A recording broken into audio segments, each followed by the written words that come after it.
महादेव ने नास्तिक भक्त को दिखाया ऐसा चमत्कार जानकर उड़ जाएंगे होश। सूरत शहर में रहने वाली जिग्ना मोदी एक बिजनेस वूमन है जिसने हमारे साथ एक सच्ची कहानी को साझा किया है।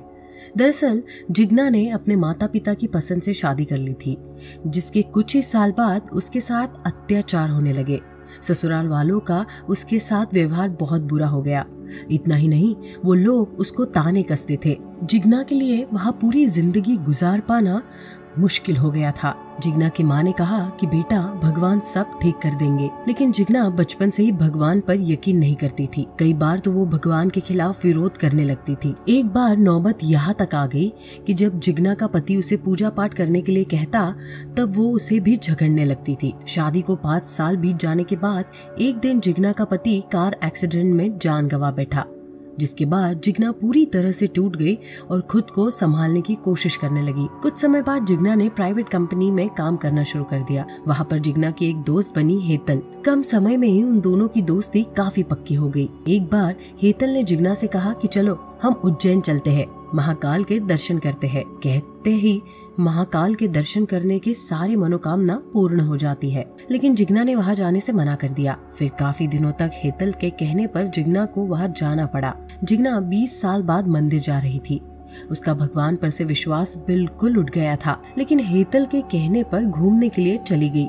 उज्जैन महाकाल मंदिर में पहुंचने के बाद हेतल और जिग्ना मंदिर के अंदर पहुंच गई। मंदिर से पूजा करने के बाद जब जिग्ना हेतल कहीं पर घूमने के लिए निकली तो जिग्ना का बहुत बुरा एक्सीडेंट हुआ।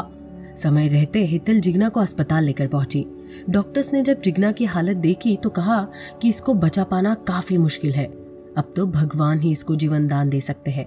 जिस समय जिग्ना आईसीयू में जिंदगी और मौत से लड़ रही थी, उस समय महादेव स्वयं रूप में उसके पास खड़े हो गए। जिग्ना ने कहा कि क्या आप सच में भगवान हो या फिर कोई इंसान हो? फिर महादेव ने मुस्कुराते हुए कहा, बेटी तुमने तो मुझे कभी भगवान माना ही नहीं, लेकिन तुम तो मेरी ही बेटी हो। महादेव की ये बात सुनकर जिग्ना काफी बुरी तरह से रोने लगी और कहा, मुझे माफ कर दो भगवान, मुझे लगता था कि आप इस दुनिया में हो ही नहीं। तब महादेव ने कहा कि मैं कण कण में वास करता हूँ, बस बात है नजरिए की। जो लोग मुझे जिस तरीके से पाना चाहते हैं मैं उसी तरीके से उनके पास पहुंचता हूँ। तुमने कभी भी भगवान की कृपा को महसूस नहीं किया, लेकिन आज से तुम भगवान को मानना शुरू कर दोगी। जिग्ना महादेव से कहने लगी कि क्या मैं ठीक हो पाऊंगी या नहीं। इस पर महादेव ने कहा कि तुम आज से ठीक हो जाओगी। ये कहकर महादेव बाहर चले गए। कुछ देर बाद जब जिग्ना के घर वाले अस्पताल में पहुंचे तो जिग्ना चलने फिरने लगी और उसको मामूली सी चोट आई थी। डॉक्टर्स और हेतल ये सब देखकर हैरान हो गए कि कुछ देर पहले ही जिग्ना का इतना बड़ा एक्सीडेंट हुआ और अब अचानक से ये इतनी जल्दी ठीक कैसे हो गई। हेतल ने जिग्ना के आगे भी यही सवाल रखा। फिर सभी के सामने जिग्ना ने महादेव की कहानी सभी को बताई और कहा कि ये सबक था मेरी जिंदगी का। महादेव की इतनी कृपा होने के बावजूद भी मैं कभी उनकी शक्तियों को नहीं समझ पाई। जिग्ना में इतना बड़ा बदलाव देखकर जिग्ना के घर वाले हैरान रह गए और जिग्ना से बिना सवाल जवाब किए उसको घर ले आए। जब से ही जिग्ना हर रोज महादेव के मंदिर में जाती है और पूजा पाठ करके ही भोजन खाती है। अब जिग्ना महादेव की परम भक्त बन गई है।